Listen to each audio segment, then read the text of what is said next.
اب میں آپ کو ذرا اس جو انسانوں میں سے انسان دشمنی کا جن کا سب سے بڑا رول ہے، میں ان کی 2000 سالہ تاریخ کا آپ کے سامنے نقشہ رکھنا چاہتا ہوں۔ ان 1400 سال کا تو میں نے صرف 4 آپ کو پوائنٹس بتائے۔ موسیٰ سے عیسیٰ تک 1400 برس علیہ الصلوۃ والسلام، 2 مرتبہ عروج، 2 مرتبہ زوال، اشیریوں کے ہاتھوں پٹوائی، بابلیوں کے ہاتھوں پٹانا، گریکس کے ہاتھوں مرمت، رومنس کے ہاتھوں۔ یہ جو 2000 سال ہیں، کیونکہ اب تو ظاہر بات ہے 21ویں صدی شروع ہو گئی، 20 صدیاں حضرت مسیح کو پوری ہو گئی۔ پہلی بات نوٹ کیجئے، حضرت مسیح کی پیدائش ہے سن 1 قبل مسیح۔ یہ نقطہ آپ نے کبھی سنا ہے یا نہیں؟ جب ملینیم کا سلسلہ شروع ہوا تھا پچھلے سال، تو میں نے بیان کر دیا تھا کہ ایک عجیب حساب کے اندر انہوں نے غلطی کی ہوئی ہے۔ حضرت مسیح کی پیدائش ہوئی 25 دسمبر کو، سن انہوں نے شروع کر دیا، تو اس کے بعد جنوری آئی تو پہلا سال شروع ہو گیا۔ اگر جنوری سے پہلا سال شروع ہوا تو یہ 6 دن جو ہے تو اس کے پچھلے سال میں تھے، لہذا کہا جائے گا کہ Jesus Christ was born 1 year before Christ BC۔ تو 1 قبل مسیح میں حضرت مسیح کی پیدائش ہوئی۔ یہ آخری اسرائیلی نبی اور رسول۔ یہودی علماء کی مخالفت، دشمنی، سولی پر چڑھوا دینا میں بیان کر چکا ہوں۔ سن 33 عیسوی میں، جبکہ حضرت مسیح کی عمر 33 برس تھی، اللہ تعالیٰ نے انہیں زندہ آسمان پر اٹھا دیا، لیکن یہودیوں نے اپنے خیال کے مطابق انہیں سولی پر چڑھوا دیا، ان کی موت واقع۔ اگرچہ اس کے بعد یہ اختلاف ہے، یہودی کہتے ہیں وہ سولی پر چڑھ گیا، ختم ہوا، مر گیا۔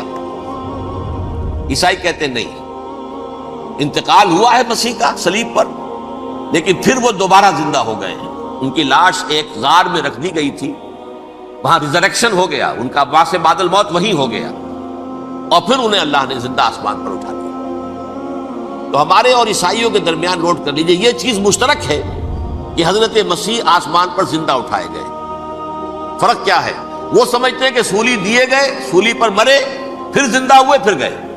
ہم سمجھتے ہیں کہ نہیں، وما صلبوہ وما قتلوہ، انہوں نے نہ صلیب دے سکے انہیں اور نہ انہیں قتل کر سکے، بل رفعہ اللہ الیہ، اللہ نے اٹھا لیا۔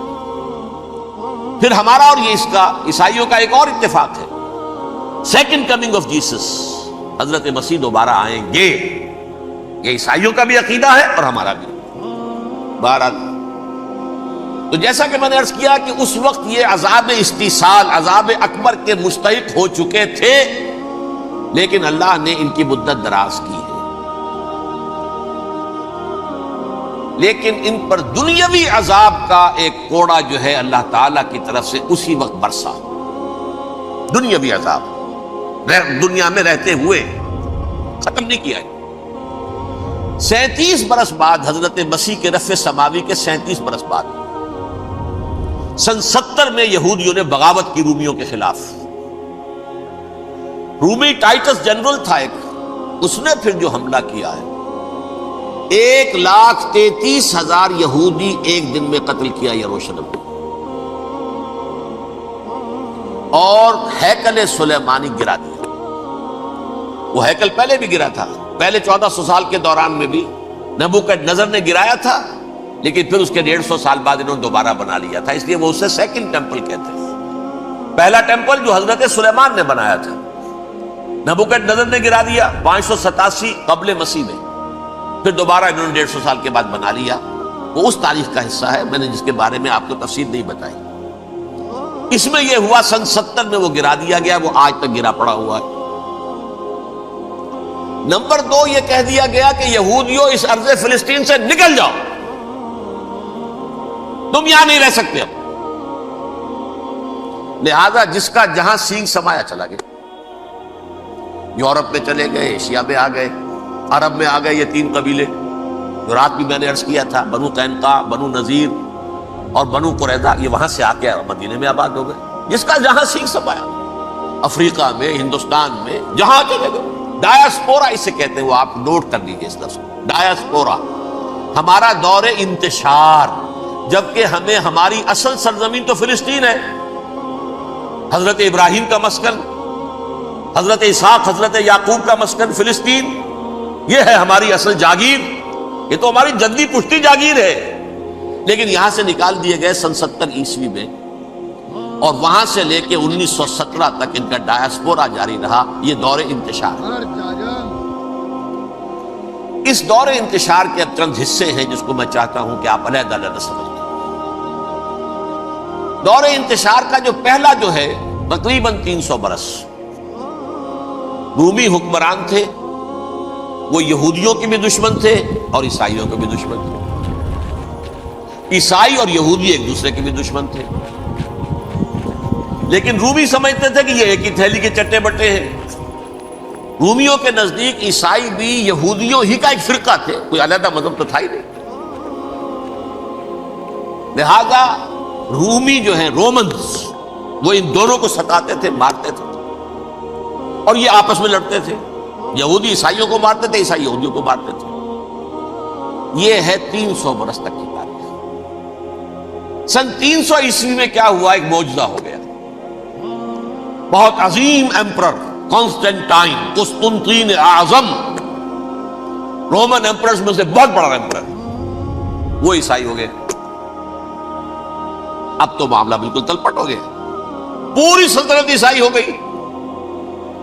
اب عیسائیوں کے عیش ہو گئے اور یہودیوں پہ مار پڑنی شروع ہوئی۔ اب عیسائیوں کا آپ خود سوچئے کہ جنہیں وہ خدا بنا بیٹھے ہیں، خدا کا بیٹا قرار دے رہے ہیں، ان کے قاتل کون؟ یہودی بدماش۔ لہذا ان کی وہ پٹائی شروع ہوئی ہے یورپ میں، پوری رومن امپائر میں انہیں ذلیل کیا گیا، شہروں میں آمد بند، علیحدہ رہو، گھیٹوز کے اندر رہو۔ یہودی کا نام جو ہے وہ گالی بن گیا، جیسے آج بھی یہودی گالی کہتے ہیں، جیسے خنزیر کا لفظ، آخر وہ بھی اللہ کی مخلوق ہے، لیکن آپ کو معلوم ہے کوئی شخص زبان پہ نام نہیں لانا چاہتا خنزیر کا، سور کا، ہے تو مخلوق وہ بھی ایک حیوان ہے، ایسے ہی ہے یہودی گالی، جیوٹ۔ لہذا ایک طرف تو ان دونوں کے درمیان دشمنی، جس کو قرآن کہتا ہے وَأَغْرَيْنَا بَيْنَهُمُ الْعَدَاوَةَ وَالْبَغْضَاءَ، ہم نے ان کے مابین دشمنی جو ہے پیدا کر دی۔ اور جب یہ پوری سلطنت عیسائی ہو گئی تو قافیہ تنگ ہو گیا یہودیوں کا۔ اب آئیے 571 عیسوی، یعنی جبکہ ڈایاسپورا کو کتنا عرصہ ہو چکا تھا؟ 500 برس۔ سن 70 سے شروع ہوا ڈایاسپورا، جب ٹائٹس نے گرایا ہے ہیکل کو اور نکال باہر کیا انہیں فلسطین سے، بھاگ جاؤ یہاں ایک یہودی بھی نہیں رہے گا، فلسطین سے نکال دیا۔ اس کے پورے 500 برس بعد سن 571 عیسوی میں حضور کی پیدائش ہوئی، ولادت باسعادت محمد الرسول اللہ صلی اللہ علیہ وسلم۔ 610 میں آپ پر وحی کا آغاز ہوا، لیکن حضور کے ساتھ ان کا معاملہ کیا رہا؟ اول تو جبکہ حضور ابھی مکے ہی میں تھے، یہودیوں نے ریشہ دوانیاں شروع کر دی حضور کے خلاف۔ قریش مکہ کو سکھاتے تھے، پڑھاتے تھے، ان سے یہ پوچھو، ان سے یہ پوچھو، یہ اس طرح تنگ کرو، ان سے یہ امتحان لو، یہ آپ کے علم میں ہے۔ سورہ بنی اسرائیل میں، سورہ کہف میں وہ سوالات جو امتحانی سوالات آئے تھے، ذوالقرنین کون تھا، اصحاب کہف کون تھے، تم رسول بنے پھرتے ہو تو بتاؤ، اور یہ روح کی حقیقت کیا بتاؤ، یہ ساری ریشہ دوانیاں کر رہے تھے بیٹھے ہوئے، ابھی وہیں پر حضور ابھی پہنچے بھی نہیں۔ ہجرت فرما کر حضور تشریف لے آئے تو حضور نے، جسے ماسٹر سٹروک کہا جائے گا، یعنی اسٹیٹس مین شپ کا ماسٹر سٹروک، آپ نے مدینے میں آتے یہودیوں کے ساتھ پیکٹ کر دیا، جوائنٹ ڈیفنس پیکٹ آف مدینہ، کہ اگر مکے والے ہم پر حملہ کریں گے تو ہم مل جل کر ایک قوم کی حیثیت سے مقابلہ کریں گے۔ یہ میثاق مدینہ کہلاتا ہے، جس کے بہت غلط معنی پہنائے جا رہے ہیں آج کل۔ بہرحال میں موضوع میرا چونکہ یہ نہیں، میں ادھر نہیں جاؤں گا، لیکن ہوا کیا؟ ہر مرتبہ یہ خیانت کے مرتکب ہوئے، ان نے جو عہد کیے تھے ان سے پھرے، اندر ہی اندر سازش، ریشہ دوانی، حضور کی بدترین دشمنی۔ سورہ نساء کی آیت نمبر 13 میں فرمایا ہے لا تزال تطلع علی خائنۃ منہم، اے نبی ہمیشہ آپ کے علم میں ان کی طرف سے خیانتیں، بددیانتیاں آتی رہیں گی. اور بار بار وہ مسلسل جنگ کی آگ بھڑکاتے تھے. قریش کو دعوت دیتے، آؤ آؤ آؤ، ہم اندر سے بغاوت کر دیں گے، تم آؤ تو صحیح، ختم کریں محمد کو اور اہل ایمان کو صلی اللہ علیہ وسلم رضی اللہ تعالی عنہ اجمعین.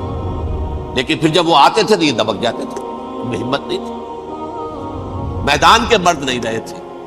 یہ سورہ حشر میں ان کا نقشہ کھینچا گیا ہے. کھلے میدان میں مقابلے کی اس کے اندر صلاحیت ہی نہیں. یہ تو فصیلوں کے پیچھے سے، جیسے عورتیں کہیں دیہات میں لڑائی ہوتی ہے تو مرد جو ہے گلیوں میں لڑتے ہیں، عورتیں اوپر سے پتھر پھینکتی ہیں، بس وہ کام یہ کر سکتے تھے. من ورائے جدر، فصیلوں کے پیچھے سے، جنگ میں میدان میں نہیں آ سکتے. بہرحال قرآن مجید میں ہے یہ سورہ مائدہ کی آیت نمبر 64، کلما اوقدوا نارا للحرب اطفاها اللہ. اکثر و بیشتر مواقع پر تو یہ جب آگ بھڑکاتے تھے جنگ کی، اللہ اسے بجھا دیتا تھا. لیکن بہرحال اس کے باوجود جنگیں ہوئی، غزوہ بدر، غزوہ احد ہوئی کہ نہیں، یہ ساری اس اصل شرارت میں تھی. اور اس کے نتیجے میں حضور نے پھر ایک ایک کر کے 3 قبیلوں کو سزا دی. غزوہ بدر کے فوراً بعد بنو قینقاع نکالے گئے مدینے سے، غزوہ احد کے فوراً بعد بنو نذیر نکالے گئے، اور غزوہ احزاب کے بعد بنو قریظہ نکال دیے گئے. یہ تو میں نے آپ کے سامنے رکھ دیا صرف حضور کے زمانے میں ان کا کیا رویہ رہا. دشمن، رات بھی ہم نے وہ آیت پڑھی تھی، لَتَجِدَنَّ أَشَدَّ النَّاسِ عَدَاوَةً لِلَّذِينَ آمَنُوا الْيَهُودُ وَالَّذِينَ أَشْرَكُوا. اہل ایمان کی دشمنی میں شدید ترین تم پاؤ گے یہودیوں کو اور مشرکین. مشرکین بھی بعد میں ہے، پہلے یہودی. حضور کے بعد کیا ہوا اب یہ نوٹ کیجئے، یہ ان کی تاریخ کا دوسرا دور. حضرت عمر رضی اللہ تعالیٰ عنہ قائد خلافت ہے. بیت المقدس کا محاصرہ کیا گیا، فصیل بڑی اونچی، شہر اندر سے سیلف سفیشینٹ، حملے کا راستہ کوئی نہیں. محاصرہ طول کھینچ رہا ہے لیکن ان کے پاس رسد بھی موجود ہے، پانی بھی موجود ہے، وہ دروازے بند کر کے بیٹھے ہوئے. بالآخر اللہ تعالیٰ کی مشیت کا ظہور کیسے ہوا؟ ان کے کچھ علماء آئے فصیل پر، کہا دیکھو مسلمانوں، تم قیامت تک بھی یہاں پڑے رہو گے محاصرہ کر کے، ہمارا یہ شہر فتح نہیں ہوگا. ہاں ایک درویش بادشاہ کے ہاتھوں یہ شہر فتح ہونا ہے، لیکن تمہارے اندر ہمیں وہ نظر نہیں آ رہا. ابو عبیدہ بن الجراح رضی اللہ تعالی عنہ، امین هذه الامہ، تو فوراً ذہن گیا وہ درویش بادشاہ مدینے میں بیٹھا ہوا ہے، عمر رضی اللہ تعالی. اب ایک اور عمر بھی ہے جو قندھار میں بیٹھا ہے. نقشہ وہی ہے، سادگی کی حد تک نقشہ وہی، بالکل وہی، اپنی آنکھوں سے دیکھا وہی سادگی. عمر اول، عمر ثانی تھے عمر بن عبد العزیز. اب ایک اللہ کے فضل سے اللہ تعالیٰ ایدہ اللہ بنصرتہ، اللہ تعالیٰ ان کی نصرت فرمائے، دشمنوں کو ان کے مقابلے میں نیست و نابود کرے. انہوں نے ریکویسٹ بھیج دی کہ حضور تشریف لائیے، یہ شہر فتح ہو جائے گا. وہ ہے سفر تاریخی، اتنا طویل سفر، تقریباً 700 میل، ایک اونٹ، ایک خادم، ایک منزل پہ امیر المومنین اوپر بیٹھے، خادم آگے چل رہا ہے، اگلی منزل پہ خادم اوپر بیٹھا ہے، امیر المومنین آگے جا رہے ہیں. اور جب پہنچے ہیں تو وہ باری تھی خادم کی. انہوں نے ہاتھ جوڑ دیا، حضور خدا کے لیے کیا کہیں گے لوگ، وہ میرا برا حال کر دیں گے، تمہیں شرم نہیں آئی؟ امیر المومنین پیدل آگے چل رہے ہیں نکیل پکڑ کر، اور تم بیٹھے ہو اوپر براجمان ہو. حضرت عمر فرمایا الدور دورک، نہیں باری تمہاری، بیٹھ. اس حال میں پہنچے. اور پھر یہ کہ ابو عبیدہ بن الجراح آئے ہیں، استقبال کیا ہے تو دیکھا ہے اس حال میں چلے آ رہے ہیں. عمر نکیل پکڑے ہوئے چلے آ رہے ہیں، اور کہتے ہیں کہ کہیں کیچڑ ویچڑ تھا، جوتے خراب ہو گئے تھے، وہ بھی اتار کے ہاتھ میں پکڑے ہوئے، کپڑے تو تھے ہی پھٹے ہوئے. انہوں نے کہا کہ حضرت ابو عبیدہ نے، دیکھیے یہ بڑا متمدن ملک ہے، بڑا مہذب علاقہ ہے یہ، آپ ذرا حلیہ اپنا دوست فرما لیں تب جا کے پیش ہم آپ کو کریں گے. آپ نے فرمایا نحن قوم اعزنا اللہ بالاسلام، ہم وہ قوم ہیں جنہیں اللہ نے عزت دی ہے اسلام کے ذریعے سے. کپڑوں کے ذریعے سے نہیں، دولت کے ذریعے سے نہیں۔ اسی حال میں گئے ہیں، اوپر سے انہوں نے کھڑے ہو کر نشانیاں دیکھی ہیں، اپنی کتابیں کھولی، ہاں یہ وہی ہے، اچھا لو جی سرنڈر، شہر تمہارے ہاتھ میں۔ خون کا ایک قطرہ نہیں بہا اور بیت المقدس فتح ہو۔ لیکن اس وقت حضرت عمر نے ایک نرمی یہ کی کہ یہودیوں کے لیے بھی اسے اوپن سٹی قرار دے دیا۔ یہ احسان عظیم حضرت عمر کا، اس سے پہلے یہودی آ ہی نہیں سکتا تھا، داخل ہی نہیں ہو سکتا تھا، وہاں وہ آ کر وزٹ نہیں کر سکتا تھا، زیارت نہیں کر سکتا تھا اپنے مقدس مقامات کی۔ حضرت عمر نے یوں سمجھیے کہ تقریباً 550 برس کے بعد ان کے لیے راستہ کھولا ہے کہ ہاں تم آ سکتے ہو، زیارت کر سکتے ہو۔ لیکن یہ عیسائیوں نے لکھوایا معاہدے کے اندر، انہیں یہاں آپ آباد ہونے کی اجازت نہیں دیں، لیکن کم وزٹ دی پلیسز، دیکھیں زیارتیں کریں اور جائیں۔ یہ معاہدہ حضرت عمر کا ہے رضی اللہ تعالیٰ، جو پھر خلافت راشدہ کے بعد بنو امیہ نے بھی اس کو آرڈر کیا، بنو عباس نے کیا۔ پھر جو ہمارے یہ ترکوں میں اندر خلافت آئی تو ترک خلفاء نے بھی اس معاہدے کی پوری پابندی کی۔ فلسطین میں آ سکتے ہیں یہودی، صرف زائرین کی حیثیت سے، وہاں آباد نہیں ہو سکتے۔ اب آئیے اگلا دور آیا حضرت عثمان کا دور خلافت۔ یہ ہے وہ وقت کہ اب یہود نے امت مسلمہ کی پیٹھ میں چھرا کھولا۔ وہ کیسے؟ ایک یہودی عبداللہ ابن سبا اسلام کا لبادہ اوڑھ کر آ گیا، معاشرے کا جائزہ لے لیا، ان میں بنو ہاشم اور بنو امیہ میں جو پرانی کشاکش تھی اس کے کچھ نہ کچھ جراثیم باقی ہیں، اگر ان کو ذرا بھڑکا دے تو مسلمانوں میں انتشار پیدا ہو۔ کہا یہ عثمان کون ہے؟ یہ تو بنو امیہ میں سے ہے، یہ حق تو بنو ہاشم کا ہے، خلافت ان کے پاس ہونی چاہیے، محمد کے تو رشتہ دار وہ ہے صلی اللہ علیہ وسلم۔ عوام الناس کے اندر بات پھیلنی شروع ہوئی۔ پھر ایک بڑی سازش کے انداز میں حضرت عثمان کے خلاف پروپیگنڈا، حضرت عثمان کے جو عاملین تھے، گورنر تھے، ان کے خلاف پروپیگنڈا، اور ایسی ہوشیاری کرتے تھے کہ کوفے میں کوفے کے حاکم کے خلاف کچھ نہیں کہنا ہے، اجی مصر میں یہ ہو رہا ہے، اجی شام میں یہ ہو رہا ہے، اجی یہ جو عثمان ہے وہ یہ کر رہا ہے، یہ ظلم ہو رہا ہے، یہ لوٹ مار ہو رہی ہے، یہ خیانتیں ہو رہی ہیں۔ اب نہ تو اس زمانے میں مینز آف کمیونیکیشن، کیسے تصدیق کریں؟ افواہیں تو آپ آج کراچی کے اندر شروع ہو جائے تو پتہ نہیں چل سکتا کسی کو کہ کیا اس میں صداقت ہے کیا جھوٹ ہے، اور بری بات جو ہے فطرت انسانی کی کمزوری ہے وہ فوراً قبول کرتا ہے، کسی کے بارے میں اچھی بات ماننے کو تیار نہیں ہوتا، لیکن بری بات تو فوراً تیار۔ بہرحال یہ فتنہ انہوں نے اٹھایا، حضرت علی کی الوہیت کا فتنہ اٹھایا، حضرت عثمان کے خلاف الفتنۃ الکبریٰ برپا کیا، حضرت عثمان شہید ہوئے۔ اس کے بعد 5 برس تک مسلمان ایک دوسرے کی گردنیں کاٹتے رہے، باہمی خانہ جنگی ہوئی، امت کو وہ زخم لگایا ہے جو آج تک جس سے خون رس رہا ہے۔ یہ شیعان عثمان اور شیعان علی تھے جو بعد میں پھر سنی اور شیعہ ہو، اور آج تک فتنہ کس نے جگایا؟ ایک عبداللہ ابن سبا یہودی اور اس کے کارندے، شیطان کا ایجنٹ، اور انسانوں میں سے بھی اس کے جو بھی حواریین تھے اور شیطانوں کے اندر سے بھی تھے، انہوں نے بھی اس آگ کو بھڑکایا۔ یہ آپ سوچ لیجئے کہ یہ کس نے وہ زخم لگایا؟ یہودی۔ اگلا دور آیا، خلافت راشدہ ختم ہوئی، بنو امیہ کا بھی دور کافی گزر گیا۔ طارق ابن زیاد 712 عیسوی میں حملہ کرتے ہیں اسپین۔ اسپین اس وقت عیسائیت کا بہت بڑا گڑھ، بڑے کٹر ترین عیسائی جو ہے وہ اسپین میں تھے، لہذا یہودیوں کی وہاں بہت پٹائی ہوتی تھی، یہ میں بتا چکا ہوں، دشمنی تھی ان کی تو چلی آ رہی تھی عیسائیوں کے ہاتھوں یہودیوں کی، وہ تو سن 300 عیسوی سے ایمپرر کانسٹنٹائن کے بعد سے شروع ہو گئی تھی۔ اس حوالے سے یہودیوں نے اس وقت چالاکی یہ برتی، کچھ راستے واسطے بتائے، کچھ مدد کی طارق ابن زیاد کی۔ طارق ابن زیاد نے انہیں اپنا محسن سمجھا، ہسپانیہ فتح ہو گیا تو یہودی چونکہ محسنین کی فہرست میں آ چکے تھے، انہیں بہت اقتدار نصیب، بڑی سپورٹ مسلمانوں نے دی۔ ان کے بڑے بڑے علماء جو ہیں اسی دور کے اندر پیدا ہوئے، بڑے بڑے تھنکرز ان کے اسی دور میں پیدا ہوئے۔ بن گوریون جو کہ ایک وزیر اعظم تھا اسرائیل کا، اس نے یہ لکھا ہے اپنی کتاب میں، Muslim Spain was the golden era of our diaspora.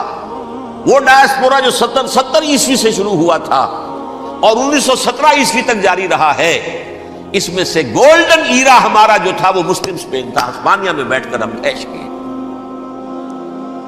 لیکن وہاں سے انہوں نے اور جو کچھ کیا، یہ تو داستان کے تو بہت سے گوشے ہیں، لیکن میں جس اسٹریٹ لائن میں چل رہا ہوں اس کے اعتبار سے ایک بات سمجھ لیجیے.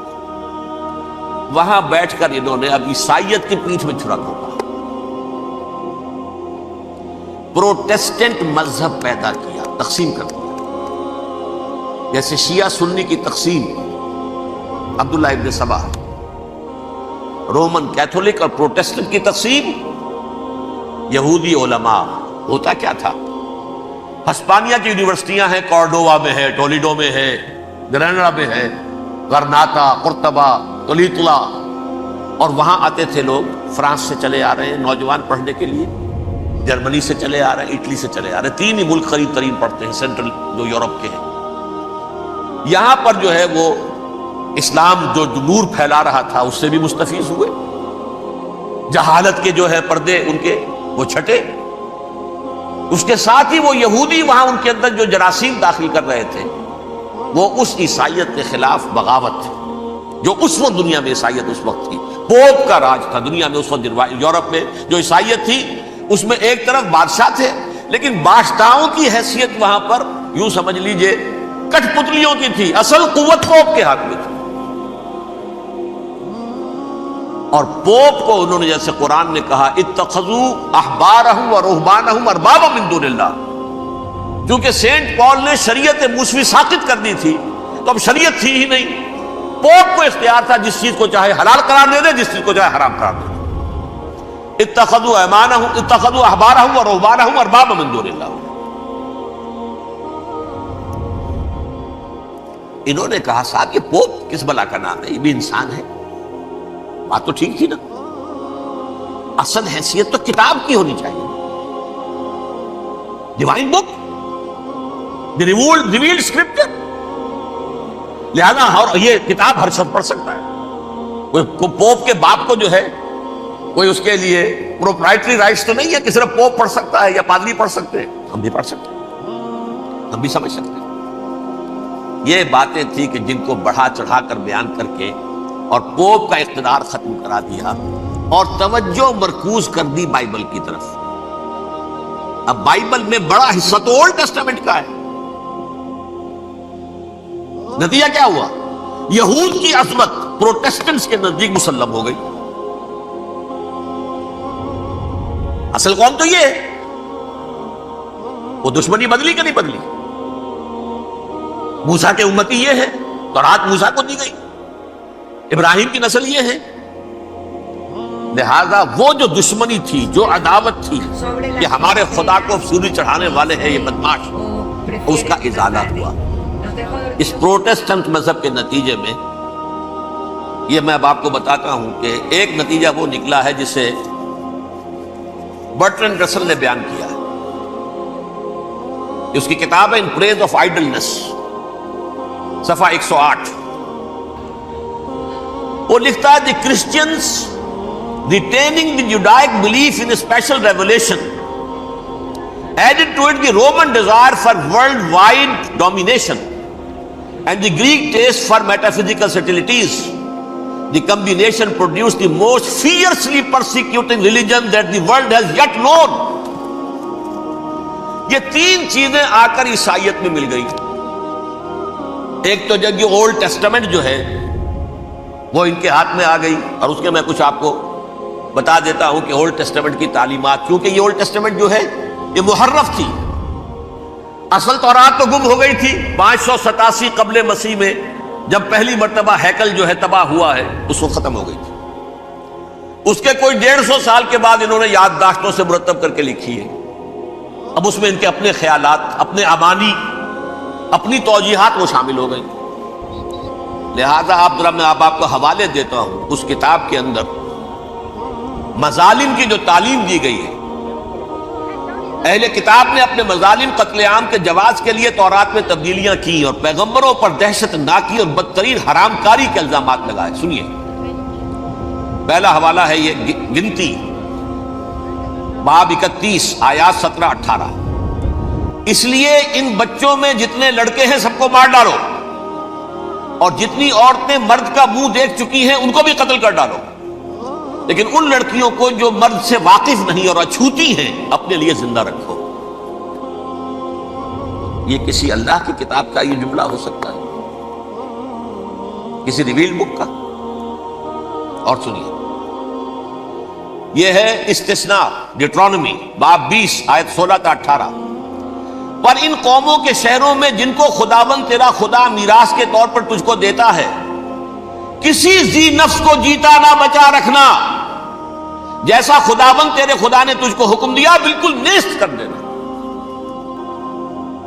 مرد، عورتیں، بچے، بوڑھے سب ختم. یہ کتاب مقدس ہے. اور سنیے، سموئیل باب 27 آیت نمبر 9. اور داؤد نے اس سرزمین کو تباہ کر ڈالا اور عورت مرد کسی کو جیتا نہ چھوڑا. نمبر 4، ان سب آباد شہروں کو ماں، عورتوں اور بچوں کے بالکل نابود کر ڈالا. کتاب استثناء باب 3 آیت 6. یہ ہے جو کہہ رہا ہے برٹرنڈ رسل، کرسچینٹی میں آ کر اب یہ تین چیزیں شامل ہو گئی. ایک تو یہ باربیرین یہ تعلیم جو ہے، اور یہ مذہب کے نام پہ تعلیم، یہ کتاب مقدس کی تعلیم. نمبر 2، رومنز کے اندر جو ایک تمنا تھی ورلڈ ڈومینیشن کی، وہ عیسائیت کے اندر آ گئی. اس لیے کہ پوری رومن امپائر جو ہے عیسائی ہو گئی. اسے وراثت کے اندر ورلڈ ڈومینیشن کی جو ایک تمنا تھی وہ مل گئی. اور پھر یہ کہ انہوں نے جو توہمات تھے یونانیوں کے، ان کو بھی اپنے ہاں مختلف شکلوں کے اندر جمع کر لیا. ان تین چیزوں کا the combination produced the most fiercely persecuting religion that the world has yet known. اس کے نتیجے میں دنیا میں تاریخ انسانیت کے اندر جو بدترین خوخار ترین مذہب ہو سکتا ہے وہ شکل عیسائیت نے اختیار کی. اور اس کا مظہر عتم کیا تھا؟ نوٹ کیجیے، صلیبی جنگیں. ایک بات ٹائم ٹیبل کے اعتبار سے نوٹ کر لیجئے گا. فرسٹ ملینیم ختم ہوا، سیکنڈ شروع ہوا. ان کے 1000 سال ختم ہوئے تو 11ویں صدی میں سیکنڈ ملینیم شروع ہوا تو پہلی صلیبی جنگیں ہوئی. لاکھوں مسلمان قتل ہوئے. صرف یروشلم کے اندر اتنا خون بہایا ہے کہ خود ان کے ہسٹورینز لکھتے ہیں کہ جب ان صلیبیوں نے جب گھوڑوں کے ساتھ وہ چل رہے تھے گلیوں میں تو ان کے گھوڑوں کے گھٹنوں تک خون کی ندی بہ رہی تھی. جہاں سے گزرے ختم کرتے چلے گئے، آبادیاں کی آبادیاں ختم. اگرچہ اس کروسیڈ میں گیہوں کے ساتھ گھن بھی پسا، یہودی بھی بہت مارے تھے. یہ فرانس سے، جرمنی سے جب یہ کروسیڈرز آ رہے تھے 3000 میل کا سفر طے کر کے آئے تھے. سوچئے اسے. اربن ثانی پوپ جو تھا آگ لگا دی تھی اس نے پورے یورپ کے اندر. شرم سے ڈوب مرو، تمہارے مقدس علاقے مسلمانوں کے ہاتھ میں. انفیڈلز، یہ کافر، یہ مرتد، یہ ملحد. مسیح جہاں پیدا ہوا، مسیح کو جہاں سولی دی گئی، وہ کہاں ہے؟ ان کے ہاتھ میں. وہ آگ لگائی ہے.